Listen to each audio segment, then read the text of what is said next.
Ryan Reynolds here for Mint Mobile. You know, one of the perks about having 4 kids that you know about is actually getting a direct line to the big man up north. And this year, he wants you to know the best gift that you can give someone is the gift of Mint Mobile's unlimited wireless for $15 a month. Now, you don't even need to wrap it. Give it a try at mintmobile.com/switch.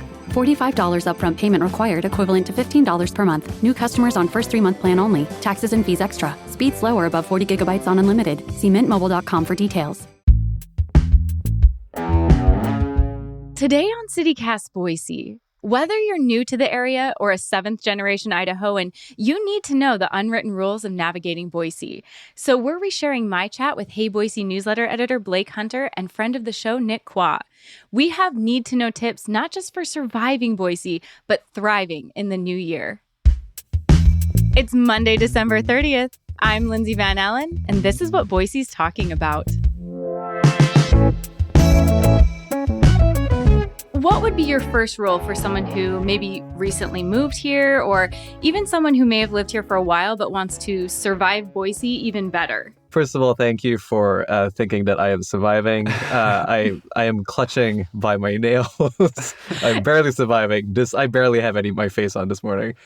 Let's see. Okay, so I think the context here might be useful. I moved here in 2019, though I should defend myself by saying that my wife is from here, therefore we have roots. Please don't hate me. And I think the one thing that I wish I knew going in is to get some trail shoes. I mean, one of the bigger delights of Boise, one of the whole point of it really is access to nature. Like it's you can get to really good trails really, really quickly, but boy, can those trails wear your shoes out. So pay a visit to your local store, to REI.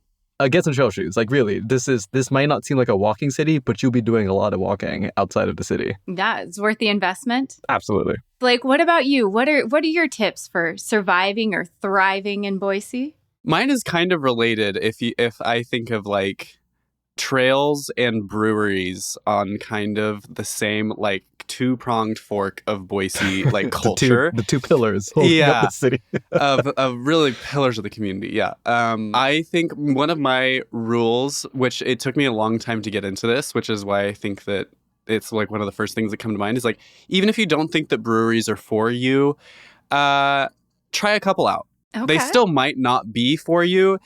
The problem is that that's just where everyone goes. So you kind of have to follow the people.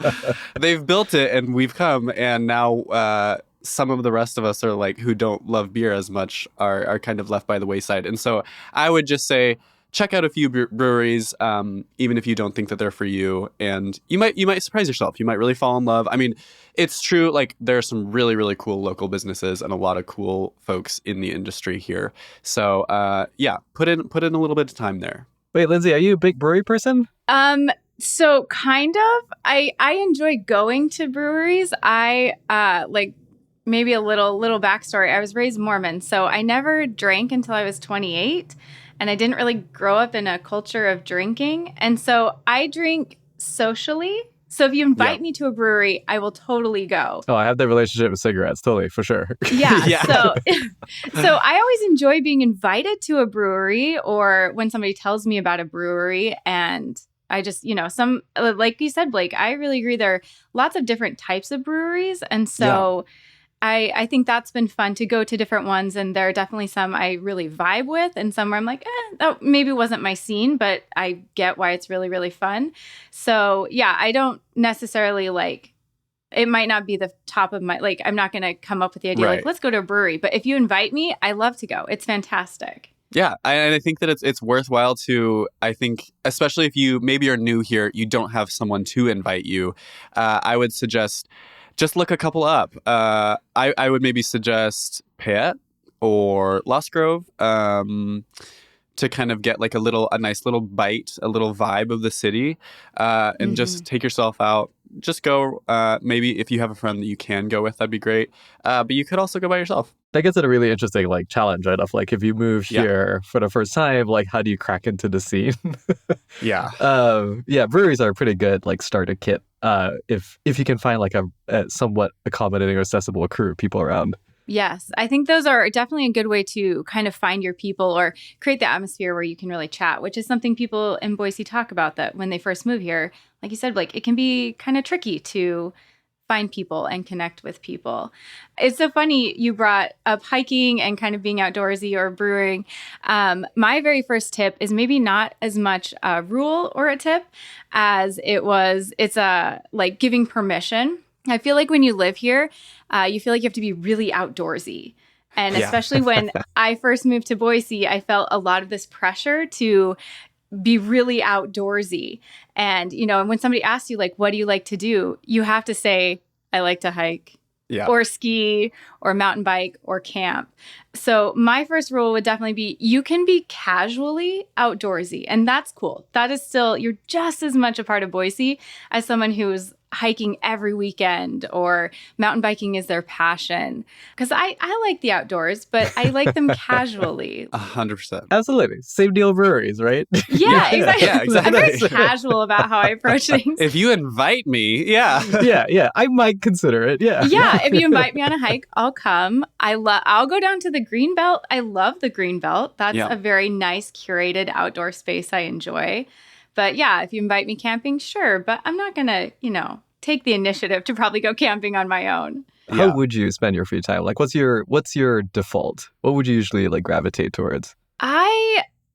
I love being in my backyard. That's my outdoor Yeah. space I love. I've kind of just Got that gardening situation Ye- going? Incredible. kind of. I'm starting gardening. I've got like my little patio setup that I love. I've got my squirrels that I feed. I'm really leaning into like the mid 30s and I'm loving it.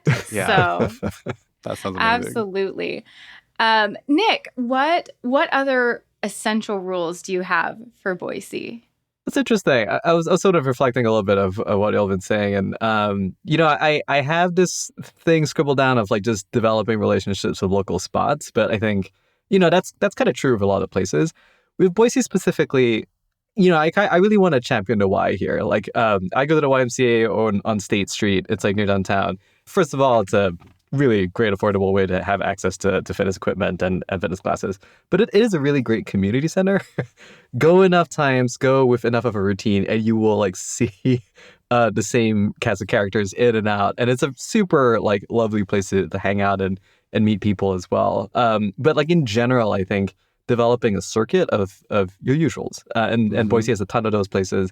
Your usual bookstore for rediscovered books downtown. Your usual, music shop, which here's Record Exchange. Get out into the physical spaces like that. That in general is good for any city. But in Boise, there's such really clear pillars of community and creative community here, and it's fun to be in those physical spaces. Absolutely. Yeah. I was say you brought up rediscovered books. If I'm not in my backyard, I'm probably there. I should just like cut part of my paycheck, just send it to rediscovered books because that's someplace I love to be. Or I think you brought up something that is really, really something people love about Boise is this ability to build kind of this network or places where you feel comfortable being and doing the activities that you love. Blake, do you have any more survival rules? How are you surviving? Yeah, I really kind of building off of what you're saying there, Nick. I really like that because Boise really does have a bit of a small town feel. And so I think that it's really important to kind of like build up your routines and really get to know the place. Along with that, as a kind of a caveat to that, an addendum, I would say, is just know that like a small town, Boise will kind of wait you out. A lot of Boiseans have been here for many generations. And if you're new here, you probably know that there's a lot of reactions kind of running the gamut to your presence here. And so I don't know. I guess I would just remind people that like a lot of people who live here have it really stuck in their heads that like if you weren't born here, if you weren't raised here, you cannot be an Idahoan. And that is just, it's kind of ridiculous to me because like if you're living and interacting in the community and part of the community, then you are one of the people here.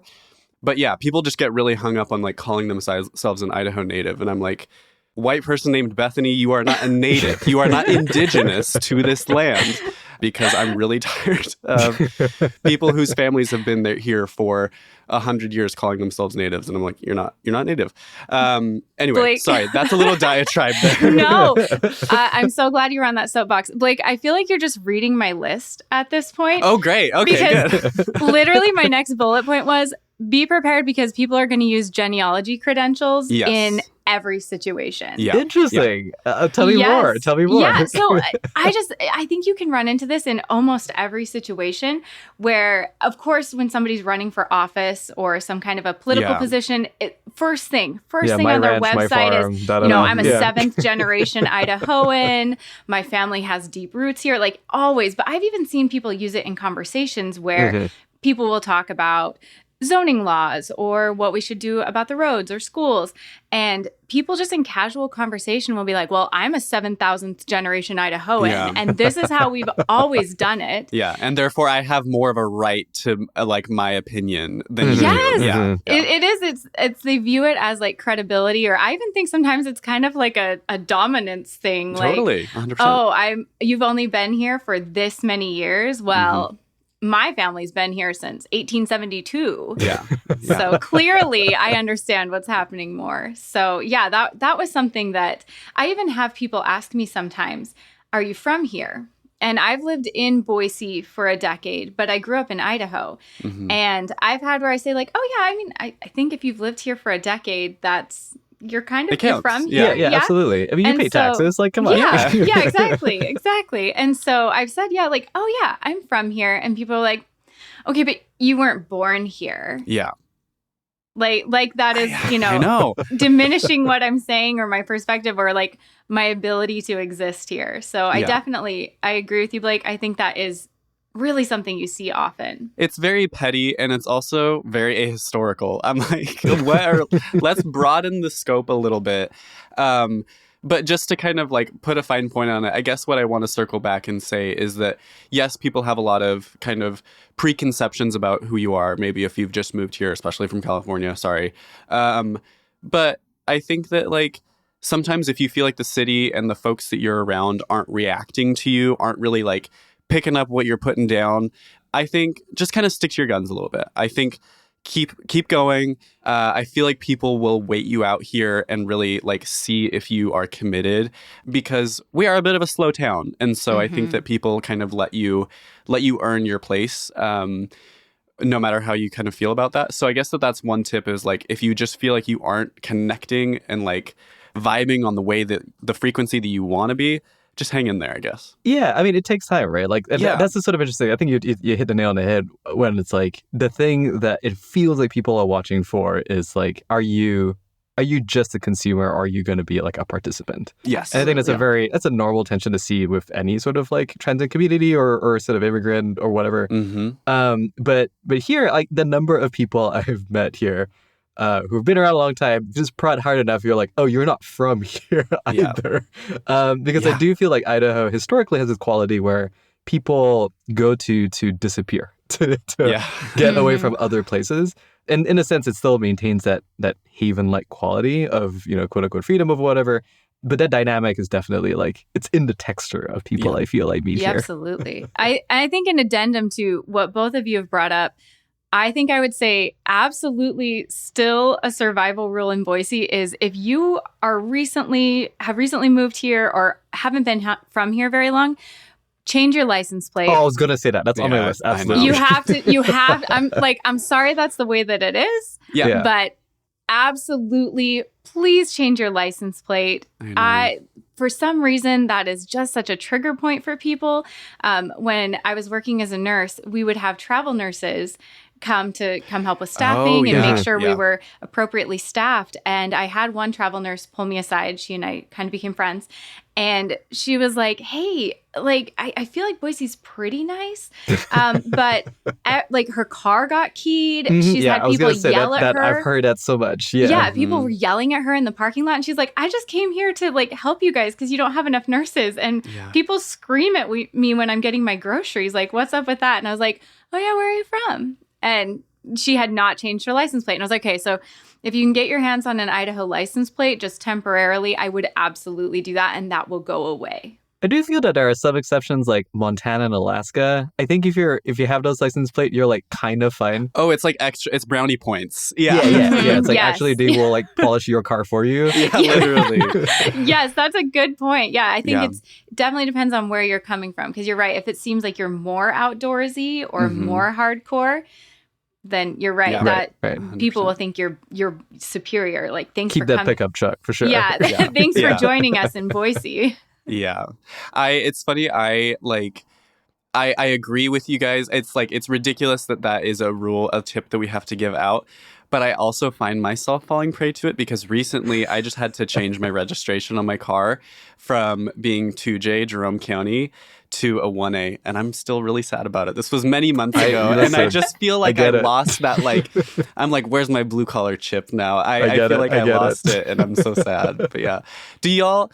I'm always curious about this one. I never trust people's driving opinions anymore. Do y'all have any like driving related rules? Well, I have two Okay. parts. One is a little more just like anecdotal. I try to at all costs avoid driving in the rain at night Okay. because we don't have like that Yeah. reflective paint. So Mhm. I feel like I'm That's a so hazard true. and I'm Yeah. lightly panicking every time it's raining at night and I'm driving and I have astigmatism. It's just not, it's a hazard. It's really stressful. Yeah, that's a real safety 101 situation. Yeah. I'm not having a good time. If we could get that higher quality road paint, I'd feel a lot better about it. I know. My other one, not to be a downer, I guess.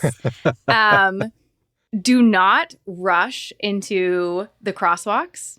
Like, for sure. do Oh, yeah. not Yeah. rush into that. We've got a big problem with pedestrians being hit right now. And also, when you're at the light and it goes green, you don't have to put the pedal to the floor. You wait a second. Second glance, check for pedestrians, then you can go. It like takes you 1 second, could change your life. Yeah. Yeah, I was gonna say, like, I drove on the East Coast for a long time, and you talk about like insane drivers.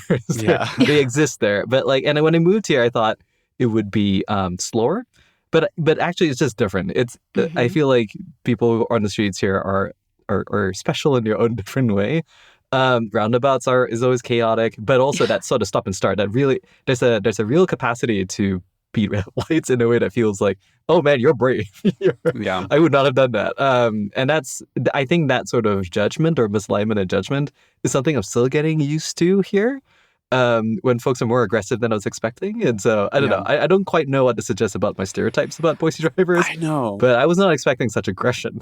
Yeah. It's a really strange dynamic, I feel like, because you have a lot of like people like me who, I was driving a 4-wheeler at the age of 9, and like that's how I learned how to drive. And then you also have people who like grew up and spent like 30 years living in like Orange County and just driving in the suburbs constantly and then moved here. So like we just have a very strange mix of actual people on the road, and it makes for some interesting driving things. One thing I will say, Boise, this is the year, oh my gosh, we have to learn how to zipper merge on I-84. We have to learn how to do it. Oh, yes. I'm so tired of it. I'm so tired of people not understanding how to zipper merge. I love these hyper-specific microphones. That's But my No, heart but rate it's just so went real. up. Like, It's very real. It's so it's so true. No, Blake, you're speaking to my soul here because I live over near 10 Mile. And when I tell you, I have never had so much anxiety in my life as watching and then both trying to get on the highway. I feel like I take my life into my hands. It shouldn't be that dangerous. It shouldn't be that scary. It's very simple, y'all. We can do it. I believe in us. It's so true. Oh, I'm so glad you have that faith in people, Blake. Well, we must cling to it in these ever-changing times. Yeah. I'm James McComb, reporting live from home in my bathrobe and slippers. Tonight, we're talking Dunkin' Polar Peppermint Coffee. Gene's here with the latest.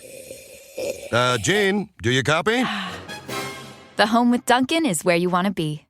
Oh, it's such a clutch off-season pickup, Dave. I was worried we'd bring back the same team. I meant those blackout motorized shades. Blinds.com made it crazy affordable to replace our old blinds. Hard to install? No, it's easy. I installed these and then got some for my mom. She talked to a design consultant for free and scheduled a professional measure and install. Hall of Fame son. They're the #1 online retailer of custom window coverings in the world. Blinds.com is the GOAT.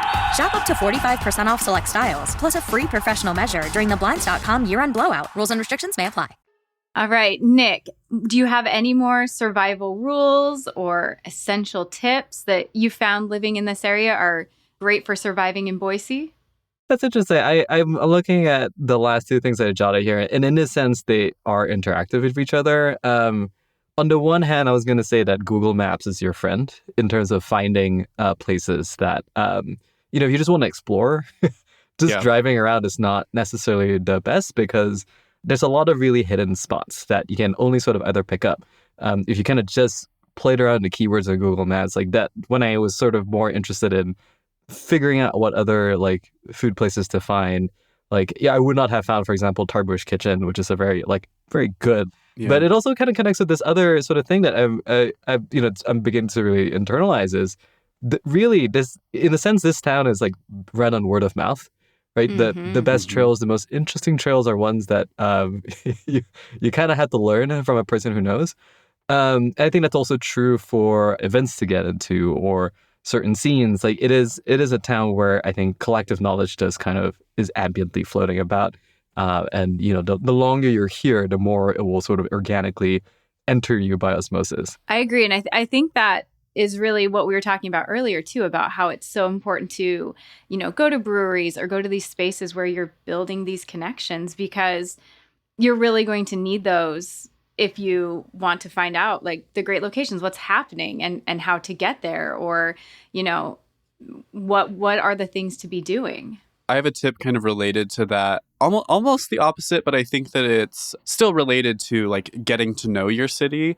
I wish when I'd first moved here, I moved here in like 2018. And so I wish when I'd moved here that I had just like gotten in my car or even just like spent a lot of time on maps, just figuring out like a few kind of like all of the arterial roads. Like I think that like I just didn't spend time learning some roads that like still to this day, like 6 years later, I still get a little bit confused. Like Overland, Cloverdale, Vista, Curtis, State, and Fairview, I feel like are the ones that like you need to know. So just like learn where they are now, learn what they connect to. It's also like a good like conversation point, like where you can kind of pick up what someone is trying to say. If they say like, oh, I live out there, then you just have like a general sense. Like it's just a good way to learn about the people around you and the space around you. Yeah, really orient yourself. My next rule is very similar, but maybe to a different target audience.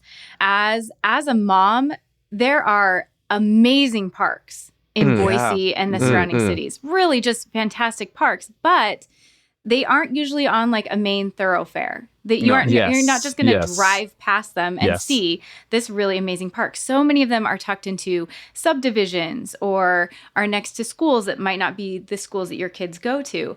And so I have had a lot of success just like type parks in or whatever activity it is you want to do. But specifically for families, if you want to find these amazing parks, and there are parks that have water features and really cool places to, work with sand and build sand castles and things. And they're so unique to this area, but you really have to look for them. They aren't just going to pop out as you're going about your day-to-day life. And so, you really have to either look on Google Maps or have the really good friends who will tell you where those nice parks are. But there are fantastic parks. You just have to know where they are. Absolutely. That's such a good point. Really, and you kind of want that from some of the best parks to be sort of away from the arterial thoroughways, right? Not next to a major street or with, all the fumes coming out. And absolutely, that's so true. Yeah. Okay, so we've really hit on all of the social and cultural aspects of Boise, different rules for those kind of things. Do either of you have any political rules for Boise? Yes, I do. So I write the Hey Boise newsletter, and we talk about parks, we talk about breweries and all of that business, but we also talk a lot about politics. So this is something that I think about a lot, and also, as a queer person, my identity is quite politicized here, and so this is something that I have to be thinking about. So my advice, which, this isn't really a rule, this is just a piece of advice. If you've moved from a big city that has like a certain kind of political dynamic within it, or, you're from a small town, whatever, kind of running the gamut, don't expect that if you have one kind of thing in common that you would take for a political identifier, like if someone's also queer, for example, or is also a parent, or like even just lives in your neighborhood, just don't think that you understand someone's political leanings until they've explicitly told you what they are. And even then, Yes. compare some books. Let's start a book club. Let's talk about this because That's right. Throw some baiting questions. See what's up. Yeah. Exactly. Yeah. And also be willing to put yourself out there, within reason, like keep yourself safe, but also like be honest too. Like we need a little bit more of that. Because a lot of people here are really uncomfortable talking about politics. Like for white people of, a certain level of affluence, it's very possible and very doable to grow up and live in such a bubble in Boise and to feel really unaffected by a lot of the politics of the state. Now, that has kind of changed in the last few years, particularly with abortion legislation and some of the anti-queer legislation as well. But a lot of people really live in kind of this, I'm using air quotes here, apolitical bubble. Mm-hmm. And that can be really, it can be really alarming when you're talking to someone that you think that you're on the same page with, and suddenly they maybe just don't react in the way that you expected them to. You can find fascists in the North End, and you can find like super hardcore leftists in Eagle. We need to have more open conversations about that because. Yeah, Idaho can be a bit of a haven for really far-right ideology here, and people are absolutely fooling themselves if they think that that's not also happening in Boise.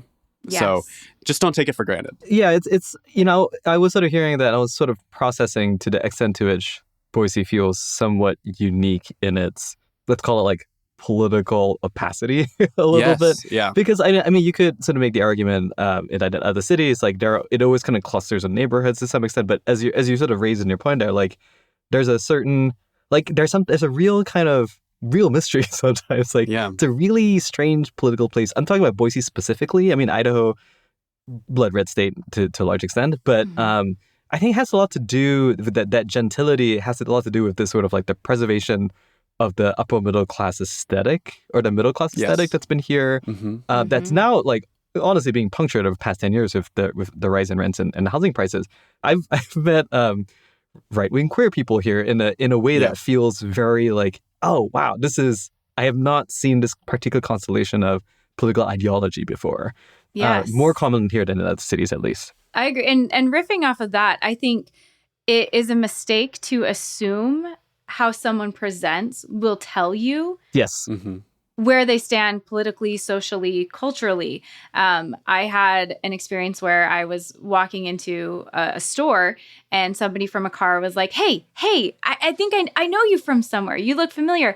And he was giving very much Second Amendment, don't tread on me. And I was like, oh, should I run in the store? I'm very concerned. What do you mean you know me? Yeah, what do you mean you know me? Yeah. I'm a little, should I get out my phone? I'm a little concerned now. And he's like, oh, I love your content on TikTok. Yeah. Like, I just can't believe people are saying that. And, that's so unusual here. And I, from judging a book by its cover, I thought we were going to be having a very different conversation. Yeah. And so I think that is a really, like you said, it wasn't a rule. I think it is a rule that people are not going to necessarily be what you think they are or what first impressions give. And also, I think to that too as well, like give people the grace of respecting that everyone's on the journey. I think that like as a queer person who grew up in really rural Idaho, like I was saying stuff 3 years ago that like I would not agree with now. Everyone's on a journey. Boise is so isolated, kind of just geographically that little opinions like percolate up and someone might say something that they 6 months down the line are like just completely disagree with. Right. So yeah, I don't know. It's a tough one because we kind of have to be in the depths with each other, and like it can take a lot of effort for anyone who, especially, I mean, I feel like especially for people of color here, like that is a really difficult thing to navigate, but that is part of life here. It really is.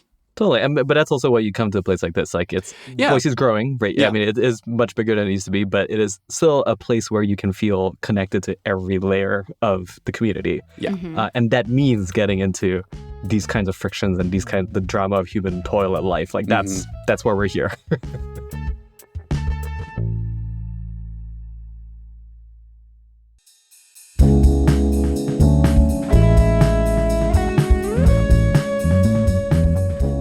That's all for today here on CityCast Boise. If you enjoyed the show, why not share it with your neighbors who just moved in? We'll be back on Thursday with your guide to January. You won't want to miss it.